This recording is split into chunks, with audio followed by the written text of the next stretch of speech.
Hello दोस्तों, स्वागत है आज के हमारे वीडियो में। दोस्तों, आज के वीडियो में बताएँगे आपको कि गाड़ी का जो पार्ट पुर्जा है उसमें एक आता है हॉर्न आता है, इसके बाद फ्यूल टैंक आता है और उसके बाद जो टाइमिंग बेल्ट होता है दोस्तों। तो वीडियो को शुरू करते हैं, वीडियो को अंत तक आप लोग देखिएगा। तो हॉर्न क्या है दोस्तों? तो हॉर्न एक ध्वनि उत्पन्न करने वाला क्या होता है? उपकरण होता है ना? जिसका उपयोग होता है मुख्य रूप से वाहन, जहाज़ों और ट्रेनों में दूसरे को क्या करना होता है दोस्तों? चेतावनी देना होता है। किसी होने वाले जो खतरा होता है, खतरे को क्या करता है? ध्यान आकर्षित करने का काम किया जाता है हॉर्न के द्वारा। हम लोग हॉर्न क्यों दबाते हैं? ताकि सामने वाला क्या करता है? जाने या उसे पता चले कि सामने मेरे पीछे से या आगे से कहीं से कोई न कोई वाहन आ रही है। इसके बाद चालक की उपस्थिति सूचित करने के लिए काम किया जाता है कि कोई न कोई गाड़ी हमारे तरफ ही है ना? और हॉर्न का आवाज़ क्या होता है दोस्तों? तो बीप या सीटी जैसे करके होता है। यह विद्युत या हवा के दबाव से क्या करता है? संचालित होता है। तो ये सब ये वन लाइनर क्वेश्चन में आता है कि हॉर्न किसके द्वारा संचालित किया जाता है? तो विद्युत के द्वारा होता है या हवा के प्रेशर से भी क्या कहता है? हॉर्न को बजाया जा सकता है। अब हम लोग समझेंगे कि वाहन में हॉर्न का क्या काम होता है। तो अंदर हॉर्न का जो मुख्य काम होता है, सड़क उपयोगकर्ताओं को वाहन के पास आने या किसी संभावित खतरे के बारे में क्या करना है? चेतावनी देना है। यानी कि आपके अलावा और भी लोग सड़क पे होंगे तो उसको क्या करना है? उसे चेतावनी देना है कि आप गाड़ी से आ रहे हैं या उसको क्या कहते हैं, जो भी सड़क पे उपयोग करता होता है उन लोगों को बताना होता है हमें। तो हॉर्न के थ्रू हम लोग क्या करते हैं? उन्हें आगाह करते हैं। इसके बाद इसका उपयोग क्या होता है? तो चालक इसका उपयोग तब करते हैं जब ये दूसरे को अपनी गाड़ी की ओर क्या करता है? सावधान करना चाहता है। अपनी गाड़ी से दूसरों को सावधान करना चाहते हैं या किसी दुर्घटना की उपस्थिति में उसको ध्यान आकर्षित करना चाहते हैं कि हॉर्न हम बजाएँगे तो लोग समझेगा कि फलाना गाड़ी इस रास्ते से या ये सामने यही गाड़ी है जिससे हमें किसी तरह का खतरा है। समझ गए दोस्तों? इसके बाद समझ लीजिए ऑटोमोबाइल में इसका क्या काम होता है? तो हॉर्न विद्युत चुम्बक का उपयोग करके ध्वनि क्या करता है? उत्पन्न करता है। ये भी वन लाइनर क्वेश्चन में आ सकता है। हॉर्न किसका प्रयोग करता है? तो विद्युत चुम्बकीय बल का प्रयोग करके क्या करता है? ध्वनि को उत्पन्न करता है। इसके बाद हम लोग समझेंगे दोस्तों फ्यूल टैंक के बारे में। फ्यूल टैंक क्या होता है? सो समझिए। तो फ्यूल टैंक क्या होता है? ज्वलनशील ईंधन। दोस्तों फ्यूल टैंक में क्या होता है कि ज्वलनशील ईंधन होता है, जैसे पेट्रोल हो गया, डीजल हो गया।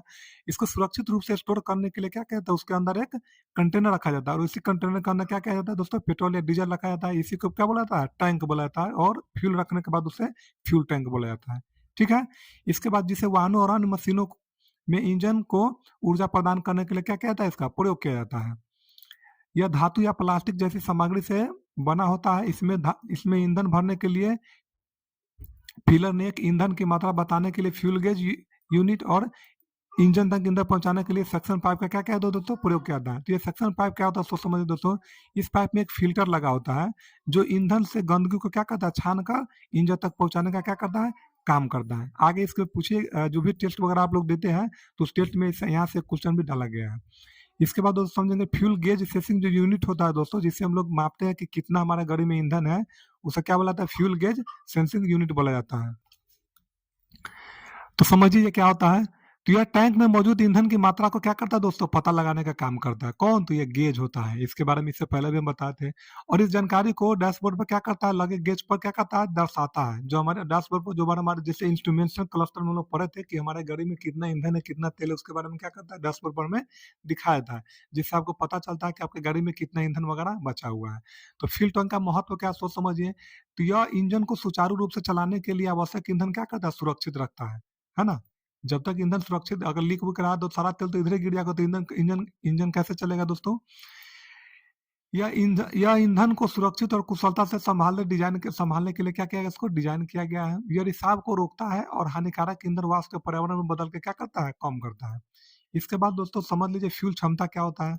जैसे स्कॉर्पियो बोलेरो में दोस्तों 60 लीटर तेल डाला जाता है और नॉर्मली जो कार वगैरह हो तो उसमें 35 या 40 लीटर तेल क्या किया जाता है दोस्तों? डाला जाता है। तो ये तो कोई क्वेश्चन है नहीं, लेकिन फिर भी हम बता दिए, बहुत सारा टेस्ट में ऐसे ही डाल दिया गया नॉर्मली में। इसके बाद हम लोग समझेंगे टाइमिंग बेल्ट के बारे में। दोस्तों टाइमिंग बेल्ट बहुत ही मुख्य पार्ट है। जो इंजन का जो पार्ट आता है उसमें से एक आता है ये टाइमिंग बेल्ट। इसका क्या काम है सोच समझ लीजिए। तो टाइमिंग बेल्ट का मुख्य कार्य होता है दोस्तों क्रैंक शाफ्ट और कैम शाफ्ट होता है दोस्तों के बीच घूर्णन को क्या करना? समकालीन रखना, ताकि इंजन के वाल्व और पिस्टन सही समय पर खुले और सही समय पर क्या होना चाहिए? बंद होना चाहिए, जिससे इंजन सुचारू रूप से संचालन होता है और वाल्वों को पिस्टन से टकराने से क्या करता है? रोका जाता है, जिससे इंजन को किसी तरह का कोई नुकसान वगैरह नहीं होता है। ये होता है किसका? तो टाइमिंग बेल्ट का कार्य होता है।